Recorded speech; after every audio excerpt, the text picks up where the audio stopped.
Youth കോൺഗ്രസും കോൺഗ്രസിന്റെ പ്രവർത്തകരും ചേർന്ന് ഇങ്ങനെയൊരു ഫ്ലക്സ് ബോർഡ് വച്ചിരിക്കുന്നത്.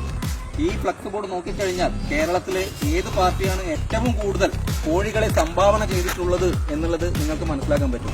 ഇന്ന് കേരളത്തിൽ തന്നെ ഏറ്റവും കൂടുതൽ കോഴികൾ ഉണ്ടായതും ആ കോഴികളെ വെറുതെ വിട്ടതും ആയി സംഭവം നടന്നിട്ടുണ്ട് ഏത് പാർട്ടിയിൽ എന്ന് ചോദിച്ചാൽ അത് ഈ ഒരു പാർട്ടിയിലാണ്. ഏറ്റവും കൂടുതൽ കോഴികൾ വളർന്നു വരുന്നത് ഈ ഒരു പാർട്ടിയിലാണ്. എങ്കിൽ എന്റെ വീട്ടിന്റെ മുമ്പിൽ വെച്ച ഈ ഒരു കോലത്തിന് മറുകോലമായിട്ട് വയ്ക്കാൻ ഞങ്ങൾക്ക് കോലങ്ങളില്ല.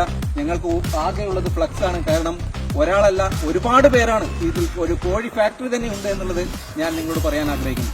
മലപ്പുറത്തെ മുതിർന്ന കോൺഗ്രസ് നേതാക്കളുടെ നേതൃത്വത്തിൽ ഈ ഒരു കർമ്മം നമ്മളിവിടെ ഈ പകൽ വെളിച്ചത്തിൽ നിർവഹിക്കുകയാണ്.